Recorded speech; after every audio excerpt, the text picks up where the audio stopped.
J'invite à présent M. Jean-Pierre Michel, parlementaire honoraire et cofondateur du Comité français pour un Iran démocratique et cofondateur du syndicat de la magistrature.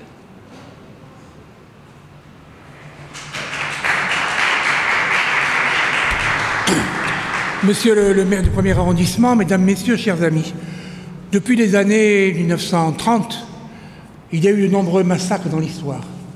Depuis Guernica, la Shoah, la Bosnie, Sarajevo, Srebrenica, le Rwanda, aujourd'hui Alep. Et curieusement, les massacres en Iran ne sont pas cités, ne sont pas connus.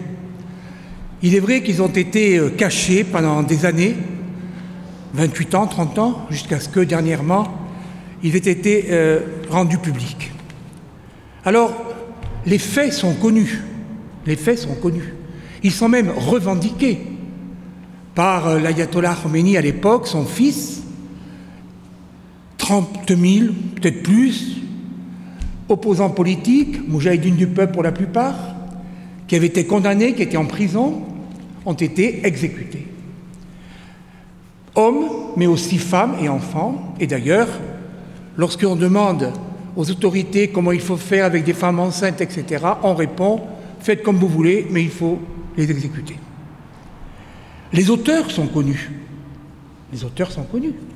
Certains sont décédés, comme le guide suprême de l'époque.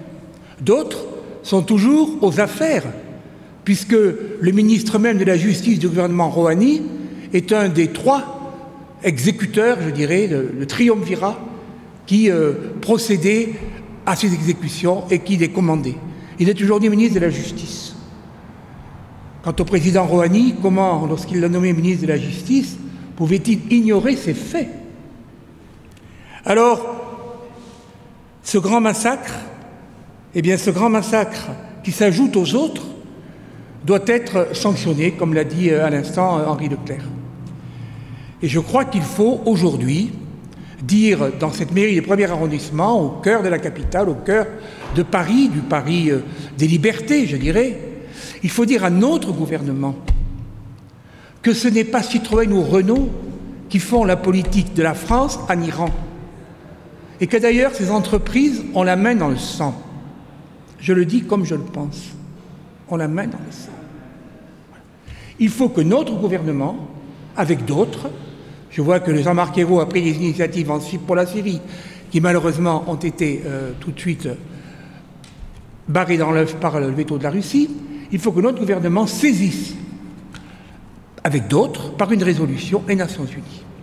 Afin que, oui, une commission spéciale d'enquête soit mise sur pied, des preuves existent, les survivants, les familles qui viennent de s'exprimer ici avec beaucoup d'émotion sont là pour témoigner, et ensuite il existe une juridiction internationale reconnue par presque tous les États, sauf les États-Unis d'Amérique, malheureusement, la Cour pénale internationale, qui est chargée de juger les dictateurs qui se sont rendus coupables de crimes contre l'humanité.